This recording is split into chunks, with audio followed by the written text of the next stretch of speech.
Hi everybody, it's Galactic Man Larry here again with another Fortnite solo mode action figure review, and today we have in front of us Ragnarok, which is a character I know nothing about as anything from Fortnite, but I like the design and that's why I get these figures. And yeah, here you have him. He comes with that kind of pike, which is his, what was the name, harvesting tool or something like that. These figures are from Jazwares and have 28 points of articulation. Has a very nice screenshot or something like that. Series 17, number 11. You have other figures from that series, and we're gonna check some of those. Sorry, and yeah, there you have the back of the packaging. Legal stuff and more stuff we don't really care about. In any case, let's just take this guy out and see how good he actually is. And there you have Ragnarok out of the packaging, looking great. He's a tiny little cool looking figure, and he comes only with his harvesting tool, which is some kind of ice pick cast in this like I was gonna say like light brown color, kind of, also with an upper attachment. This part, the pick itself, is made out of the translucent blue plastic with some metallic paint, like aluminum, metallic paint, silver paint, sorry. And yeah, also for the hilt here, everything is just painted on. Cool, nice little piece, and this figure is maybe one of the coolest designs of the Fortnite line. I mean, it's one of the early ones, if I'm right, and it's also one of the cooler ones, I would say, at least for my taste. There you have him. You can see that he has some nice translucent features. You can light up the eyes. I mean, I should do this better, but this is the light I have right now. Well, there you have it. And yeah, nice, cool looking character, and you can definitely use this guy also like in a Star Wars situation, like a bounty hunter or some kind of dark lord, in my opinion, at least. He fits with all of that as well. And yeah, the head, you can see, is cast in that translucent blue plastic and has the bone color paint, as well as the golden details for the beads on the beard. And you can see his shoulder pads has some spraying, like snow-like effect. Yeah, my shoulder pad on this side was glued, and I didn't want it to be glued there because that would limit the articulation. In any case, when you move it like that, the shoulder pad goes on top of the upper torso, but I prefer having it like that and being able to pose the figure as to just be like stuck all the time. More paint details. This guy has more paint in this tiny scale than many figures from some other large brand called Hasbro, maybe. Yeah, which is funny, I mean, those are the kings of the game, kind of. In any case, this guy has some more, it's brown for the upper torso with some silver paint all around, which is good. It's not the highest quality, but it's good.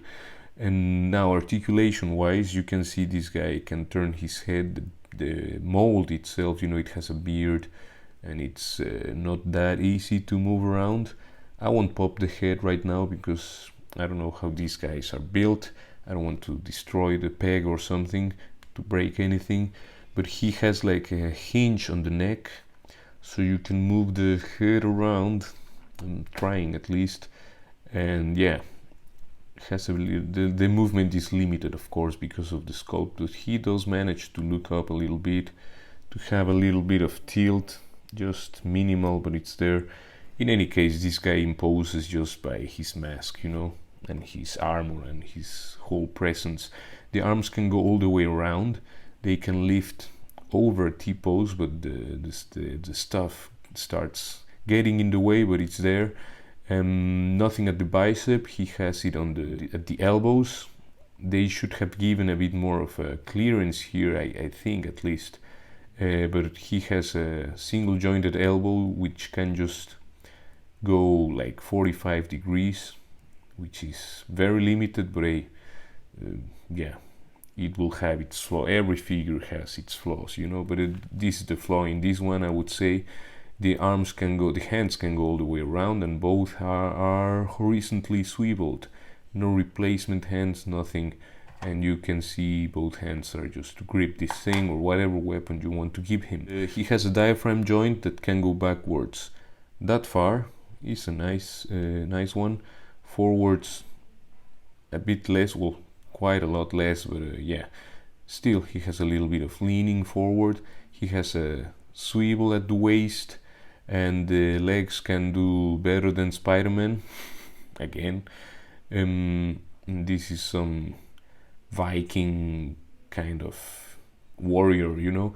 He can kick backwards almost nothing. He can kick forwards, yeah, like 90 degrees.